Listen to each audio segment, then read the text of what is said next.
भुजबळ म्हणतात की मी एका जातीसाठी लढत नाही म्हणून. आणि मग कोणासाठी लढा? कोणाचं कल्याण झालं? आला का इथं? तर ते बोर्डे भैया इतके दिवस बसलं बिचारा ते लेकरू. आला का तुला नुसते मोर्चाला लागते धनगर. तरीही आम्ही कधी कणलो नाही, कधी बोललो नाही. आज आमच्या हक्काच्या नोंदी सापडल्या, आमचं गॅझेट सापडलं आहे. तुमच्यापेक्षा आधी 100-150 वर्षापासूनच आमचं आरक्षण आहे. आम्ही ते आरक्षण घेतो आहे. तुमच्या कोणाचे पुरावे नसून तुम्ही बोगस आरक्षण घेताय. आणि यांचं काय चाललंय? फक्त ओबीसी खेचायचा प्रयोग सुरू आहे. काँग्रेसकडे ओबीसी किती वाढायचा, राष्ट्रवादीकडे भाजपकडे किती वाढायचा, शिवसेनेकडे किती वाढायचा, म्हणजे ही पद्धत चालू आहे यांची. मग नुसती ओबीसीची फरफट लावली यांनी. फायदा ओबीसीचा काहीच नाही. इतकं जर समाजासाठी लढले असतं तर आत्तापर्यंत धनगरांना आरक्षण सुद्धा मिळालं असतं. आत्तापर्यंत मिळालं पण असतं. पण आता काय असतं, नाद लागलेला असतो आणि ते चक्र इतकं डेंजर आहे परळीचं टोळीचं.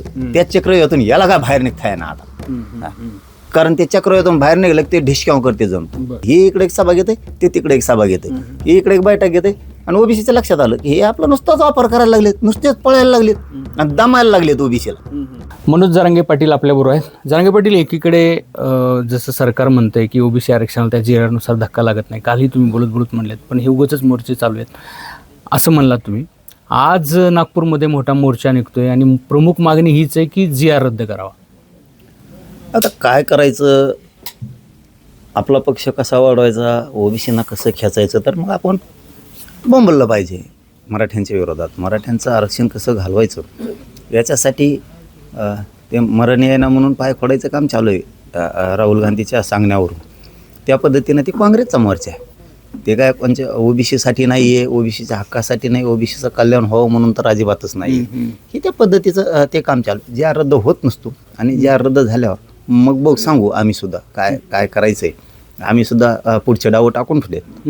यांच्या षडयंत्राला मी पक्का आहे, यांचे षडयंत्र डावं मोडायला, त्याची काही काळजी नाही. बरं, आता जसं वरटीवार आहे तसे भुजबळ पण आहेत त्या मोर्चामध्ये. सत्ता पक्षातले भुजबळ आहेत. ती चौकडच असतो देऊ, ती चौकडच असतो. त्याला नादच आहे की जातीवाद राज्यातला कमी झाला नाही पाहिजे.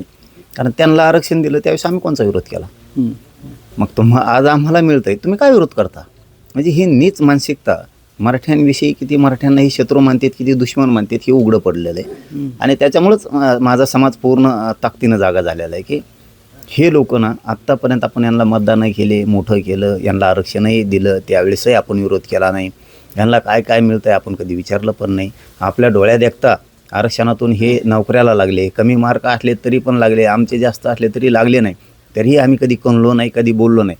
आज आमच्या हक्काच्या नोंदी सापडल्या, आमचं गॅझेट सापडलं आहे. तुमच्यापेक्षा आधी 100-150 वर्षापासूनच आमचं आरक्षण आहे. आम्ही ते आरक्षण घेतो आहे. तुमच्या कोणाचे पुरावे नसून तुम्ही बोगस आरक्षण घेताय.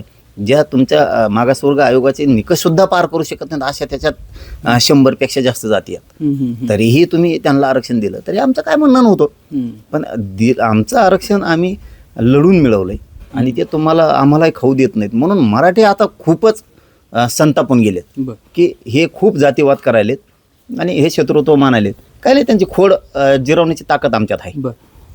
भुजबळ म्हणतात की मी एका जातीसाठी लढत नाही म्हणून. आणि मग कोणासाठी लढा? कोणाचं कल्याण झालं? आला का इथं? तर ते बोर्डे भैया इतके दिवस बसलं बिचारा ते लेकरू. आला का तुला नुसते मोर्चाला लागते धनगर, सभाला लागते तुला धनगर. का नाही आला? धनगर समाजसुद्धा आता हुशार झाला आतून. काय केलं? लमानी समाजाचं किती वाटलं झालं? काय केलं तो? कोणासाठी? कशाला यायचं तो मोर्चाला लमानी समाजाने, धनगर समाजाने? कोणत्या सुतार, लोहार, कुंभाराचं कल्याण झालं? कोणत्या दलित मुस्लिमाचं कल्याण झालं? कोणाचं कल्याण झालं? काही कडी वडरी समाजाचं कल्याण झालं का? लिंगायत समाजाचं तो यामुळं कल्याण झालं का? झालं कोणाचं सांग? विरोध करायचा म्हणून, करायला म्हणून तो मुठभर आमच्या विरोधात घेऊन हिंडतो. म्हणजे ओबीसी समाज आमच्या विरोधात नाही. तू परळीचे लाभार्थी टोळी संघ घेऊन हिंडतो म्हणजे काय? तू आम्हाला ते विरोधक समजू नको. तुला ती सवय लागलेली आहे. जात आणि जातीवाद कमी होऊ द्यायचा नाही, म्हणजे आपल्याला राजकीय स्वार्थ साधित आहे. आणि यांचं काय चाललंय? फक्त ओबीसी खेचायचा प्रयोग सुरू आहे. काँग्रेसकडे ओबीसी किती वाढायचा, राष्ट्रवादीकडे भाजपकडे किती वाढायचा, शिवसेनेकडे किती वाढायचा, म्हणजे ही पद्धत चालू आहे यांची. मग नुसती ओबीसीची फरफट लावली यांनी. फायदा ओबीसीचा काहीच नाही. म्हणजे तुमचं म्हणणं की राजकीय मोर्चा आहे? काँग्रेसचा मोर्चा आहे. तेव्हा सरळ सरळ ते काँग्रेसचा मोर्चा आहे. त्यांना माहिती आहे मराठ्यांच्या GRच्या विरोधात बोंबलायचं, मराठ्यांच्या विरोधात बोंबलायचं म्हणजे ओबीसी आपल्याकडे येईल. ही स्पर्धा लागलेली त्यांच्यात, नेतृत्वाची स्पर्धा आणि श्रेय घ्यायची स्पर्धा लागलेली आहे त्यांच्यात. खरे काम करणारे जातीसाठी त्यांचे ओबीसीसाठी काम करणारे खूप आहेत ना, ते असलं नासकं काम नाही करत. त्यांचं म्हणणं आहे मराठ्यांना मिळालं ना, त्यांचे अभ्यासक आहेत, त्यांचे तर मोठाले नेते, त्यांचं म्हणणं आहे जर गॅजेट आहे ना दिलं पाहिजे, नोंदी त्यांच्या नोंदी सापडल्यात दिलं पाहिजे. उगा हटकून विरोध करण्यात मजा नाही. आणि यांना जरी एवढं वाटतं ते लेवलला की मराठा आरक्षण किंवा मराठी आरक्षणात आल्यामुळं त्यांचं आरक्षण कमी होतंय, तर ह्या वर्षात जवळपास 50 जाती आरक्षणात घातल्यात. कमी विरोध केला. ओबीसीचे हे पण लक्षात येते, याला वाटतंय ना मराठी आरक्षणात आल्यामुळं आरक्षण कमी होतंय, तर ह्या वर्षात 50 जाती घातल्या सरकारनं. का नाही विरोध केला यांनी? याच्या आधी किती का आल्यात? ती छोट्या जाती म्हणतो त्यांना, पण संख्या आहेच ना त्यांची मोठी, त्यांची पण मोठी संख्या आहे ना. थोड्या थोड्या जाती जरी असल्या त्या घातल्या तेव्हा विरोध का नाही केला? म्हणजे मराठ्यांच्या पण लक्षात आलं आता, जसं ओबीसी आलं तसं, की मराठ्यांच्या पोरांना याला मोठं होऊ द्यायचं नाहीये. हे मराठ्यांना प्युअर दुश्मन मानतात, शत्रू मानतात, आणि आपल्याविषयी यांची मानसिकता खूप घाण आहे. यांचे लेकरं मोठे झाले, यांना आरक्षण मिळालं, त्यावेळेस आम्ही मराठ्यांनी विरोध केला नाही, पण आपल्या लेकरा बाळांना आता नोकऱ्या लागत्या, शिक्षणात पुढे जातील, तर हे लोक आपल्या विरोधात जायला लागले. मराठा खूप आता एकवटला, खूप संतापलाय पण आणि एकवटलाय पण आता. पाटील, आजच्या मोर्चा तर सरळ सरळ अगोदरच ते सांगत आहे की GR रद्द करावं, ही प्रमुख मागणी घेऊन मोर्चा आहे. ती खेचाखेचीचं काम चालू आहे त्यांचं, दुसरं काही काम चालू नाही. अभी ट्रेलर आहे, पिक्चर अभी बाकी आहे. कायचं पिक्चर आणि पुच्चर रे, कायचं पिक्चर आणि पुच्चर, काय पिक्चर आणि भच्चर नाही, काहीच नाही. यांचं काय आहे, यांच्या डोक्यात फक्त राजकारणाचा किडा आहे. मग वापर कोणाचा करायचा तो ओबीसीचा. आता मराठ्याला विरोध केल्यामुळं मराठीत आता यांच्या बाजून जाऊ शकत नाहीत. मग आता ओबीसीचा स्पर्धा लागली. आपल्या पक्षात किती आणि आपल्याकडे किती, कारण त्यांच्यात ओबीसीचे नेते लय मोठे आहेत. आणि मग काय करायचं, मग हे म्हणतं माझ्याकडं, ते म्हणतं माझ्याकडे, हे इकडे एक सभा घेते, ते तिकडे एक सभा घेते, हे इकडे एक बैठक घेते. आणि ओबीसीच्या लक्षात आलं की हे आपलं नुसताच वापर करायला लागलेत, नुसतेच पळायला लागलेत आणि दमायला लागलेत ओबीसीला. मराठ्याच्या नोंदी सापडल्या, सामान्य ओबीसीला आणि तज्ज्ञाच्या लक्षात आले मराठ्यांचं जर गॅजेट आहे, मराठ्याचे जर नोंदी आहेत, मराठा आरक्षणात जाणारच आहे किती विरोध केला तरी. त्यामुळे पळून उपयोग नाही यांच्या मोर्चात, असं ओबीसींना वाटतंय, आणि ते होणार आहे. आमच्या आरक्षणाला विरोध करणाऱ्यांना पाडा, म्हणजे ओबीसी नेत्यांना, असं तुम्ही म्हटलात. त्याला प्रत्युत्तर देत लक्ष्मण हाके म्हणले की आम्ही बी आमच्या आरक्षणाला जो हे करेल, त्रास देईल किंवा आरक्षणाला विरोध करण्याचा प्रयत्न करेल त्याला आम्ही पाडू. तो आधी मी म्हणलोय धनगराला आरक्षण द्या, म्हणा पाडीतो, काय पाडीतो कोणाला माहित, जाऊ तिकडे, त्याच्यावर बोलत नाही मी. पण आम्ही आधीच म्हणलो, हे काय तुमचा कॅमेरामन साक्षीदार आहे, चौंडीत जाऊन म्हणलो, ते बी आमचा ज्वलंत मुद्दा आहे मराठा आरक्षणाचा. एकदा आमचा मार्ग लागू द्या, धनगराला मुसलमानाला आरक्षण कसे देत नाहीत बघतो. आणि आज त्या शब्दावर ठाम आहे मी आज पण, आणि कधी पण राहणार आहे. ते काय बरळतंय त्यांना काय माहिती, म्हणा आम्ही तुम्हाला पाठिंबा देणाऱ्याला घरी बसून, असं थोडक्यात म्हणणं होतं. तुम्हाला पाठिंबा जे देतील त्यांना त्याला द्यावं सोडून, त्याला द्या सोडून. बरं, आता असं आहे की काल जेव्हा विखे पाटील तुम्हाला भेटल्यानंतर ते माध्यमांशी बोलताना म्हटले की 94च्या GR मध्ये पवारांनी जी तात्कालिक चूक केली त्याच्यामुळे मराठा समाजाची हेळसांड झाली. तुम्ही एकदा म्हणला होतात की समाजाचं वाटोळं झालं. तुम्हाला आधी एक सांगतोय मी की तुम्ही मग म्हणले की तेव्हा म्हणला पाडीन लोक, ते ना परळीच्या टोळीच्या आहारी गेले, आणि ते आहारी गेल्यामुळं धनगरांचं वाटोळं व्हायला लागलं. इतकं आहारी समाजाचं वाटोळं करून माणसाने कधीच जाऊ नये. इतकं जर समाजासाठी लढले असते तर आत्तापर्यंत धनगरांना आरक्षण सुद्धा मिळालं असतं, आत्तापर्यंत मिळालं पण असतं. पण आता काय असतं, नाद लागलेला असतो, आणि ते चक्र इतकं डेंजर आहे परळीचं टोळीचं, त्याच चक्रव्यूहातून याला काय बाहेर निघता आहे ना आता, कारण ते चक्रव्यूहातून बाहेर निघलं ते ढिशक्याव करते जण. मी आता तेच बोललो तुम्हाला की काल विखे पाटलांनी ज्या पद्धतीने शरद पवारांवरती टीका केली त्याला धरूनच तुम्ही मागे एकदा बोललेला होतात. नेमकं 94 काय झालं आणि त्याचा किती समाजाला हानी झाली असं तुम्हाला वाटतं? हे बघा, मी जाहीर सांगतो, काल सांगितलं, आणि मी भेट नाही कोणाला बोलायला, कोण काय मला घेणं देणं नसतं. ते विरोधी असू नाही तर सत्ताधारी असू. आधी त्यांचा माणूस का बोलला, ते देशमुख खोचमुख कोण आहे देऊ, त्याचा बोलायचा काय संबंध होता का? आम्ही कधी शरद पवार साहेबावरती बोललो का? आम्हाला माहिती आहे जे व्हायचं ते झालेलं आहे. आता जे 94ला व्हायचं ते झालंय, जे देवारा व्हायचं ते झालेलं आहे. आता आपल्याला आता लढून मिळव नाही, मागचं उकरीत बसावं पुढचं जातंय.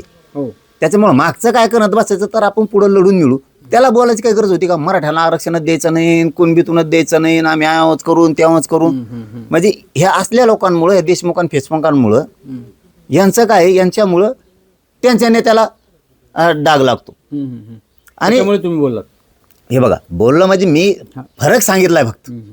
मी काय फरक सांगितला फक्त, ओबीसींना पवार साहेबांनी आरक्षण दिलं 16%. ते आमचं आरक्षण दिलं. आता ते तवाचं झालं गेला विषय, पण दिलंय ना, त्या लोकांनी तरी यांच्याकडून राहावं ना. सापाला दूध पाजून बसले. मग आता त्यांना पश्चाताप येत असेल, तिच्या आईला ज्यांना पुन्हा आरक्षण दिलं तेही आपल्या बाजून नाही राहिले, त्याच्यापेक्षा मराठ्याला दिलं असतं तर बरं झालं असतं. हे आम्ही बोललो त्या दिवशी. आणि हे त्यांच्याही माकडं मुकडं 4-2 असते ना, त्यांनी समजून घ्यावा नीट. लय वचवच वळवळ करू नये. नाही तो माझ्याजवळ एवढा पुठ्ठा आहे, मग तुमचा टंबळच वाजीन, तोंड बाहेर काढायचं जागा नाही ठेवणार. मी काय बोललो ते सगळे बाईट आधी बघावं, माझा म्हणण्याचा उद्देश काय हे समजून घ्यावं, आणि मग बाकीचे वळवळी करावं. नाही तर कुणी विरोधात केला आणि टीकाच केली, ती टीका नाही केली, विरोध नाही केला, फक्त फरक सांगितला, आणि त्याचाही त्यांना पश्चाताप येत असेल. आता ते देशमुखला भाजपमध्ये जायचं असेल, त्याच्यामुळे ते लागलं बोलायला. पवारांना पश्चाताप झाला असेल का असं वाटतंय म्हणूनच बोललो ना मी. का नसन व्हावा? जर इतका उंच प्रतीचा नेता आणि आपल्या हातून आपण असं गोरगरीब ओबीसीसाठी काम केलंय, आणि तीच ओबीसी समाजात आपल्या बाजून राहिला नाही, ज्यांना आयुष्याची भाकर दिली, भाकर म्हणतात त्याला, आयुष्याची भाकर दिली, ते सोबत नाही राहिले, त्याच्यापेक्षा आपल्या जातीसाठी जर आपण थोडंफार केलं असतं, आरक्षण दिलं असतं तर बरं झालं असतं. हे पश्चाताप 100% येत असत. बोलून नाही दाखवतो. दाखवायला पाहिजे. काय फरक पडला की मी त्यांनाही दिलं, तुम्हालाही द्यायला पाहिजे होतं बुवा. आम्ही तर लढून मिळणारच आहे, आमचा जे देव व्हायचा देव झालेलाच आहे. पण त्याच्यात तुम्ही गैरअर्थ जर काढणार असाल ना, पण त्यांनी माफी मागायला पाहिजे होते का असं पश्चाताप? तुम्ही तर कोणकडे घुसायला लागले हो. बर, तशी तुमची काही भावना नाही. ती मी 94चं जार घालणार. आमचा घातला की मी ती 94चं जार घालणार. बरं, आता दुसरं आहे साहेब, की काल विखे पाटील म्हटले की जी सामाजिक विषमता पसरली त्याला शरद पवार जबाबदार आहेत. या वाक्याशी आपण नाही, माझा आणि त्यांचा काय संबंध? ते त्यांचे राजकीय स्टेटमेंट, त्यांचं उत्तर आपण का द्यायचं? मी माझी भूमिका क्लिअर सांगितली. बरोबर. माझ्यासाठी आरक्षण महत्वाचं आहे, राजकारण महत्वाचं नाही. मग ते महाविकास आघाडी असू नाही तर महायुती असू, चुकला की मी कोणाला सोडित नाही. म्हणून त्यांच्याही नेत्याला मी सांगितलं, माझा म्हणण्याचा उद्देश त्या दिवसा काय होता हे त्यांच्या त्या राष्ट्रवादीच्या सगळ्या नेत्यांनी बघायचं आणि मग बोलायचं. मोगम जर का वचवच सुरू केली ना, तर असं फैलावर येईन. मग त्यामुळं आपल्या नादी लागायचं नाही, कारण आपण तुमचा माणूस आधी बोलला, मी आधी कुणालाच बोलत नाही. त्या देशमुखला बोलायचं काय गरज होती? त्याच्यामुळे तुम्ही बोलला. पाटील, शेवटचं आजच्या या मोर्चाचा काय अर्थ लावायचा ओबीसीनी किंवा मराठा समन्वयकांनी, मराठा समाजाने समजा असं म्हणून? राजकीय स्वार्थासाठी ओबीसींचा वापर करून घ्यायचा. कारण आमचा जे आर हे सरकारी दस्तऐवजी महसुली पुरावे त्या आधारावर काढलेला आहे. त्याला धक्का लागत नसतो, त्याला जर धक्का लागला तर 94च्या जे आरला धक्का लागतो. 50% वर गेलेलं 2% आरक्षणाला सुद्धा धक्का लागतो. काही जाती अशा घातल्यात की त्या बसतच नाही. त्या 70-72 जाती अशा आहेत ती निकषातच बसत नाहीत मागासवर्ग आयोगाच्या, तरी पण ओबीसी आरक्षणात घातल्यात, हे पुरे बाहेर पडतात. एकूणच आजचा जो नागपूरमध्ये मोर्चा आहे तो सर्वार्थाने राजकीय आहे आणि अर्थात तो काँग्रेसचा आहे असा देखील आरोप मनोज जरांगे पाटील यांनी केला आहे. रवी मुंडे, एबीपी माझा, आंतरवेली सराटे. एक जणाला सगळे काँग्रेसचे लोक. एबीपी माझा, उघडा डोळे बघा नीट.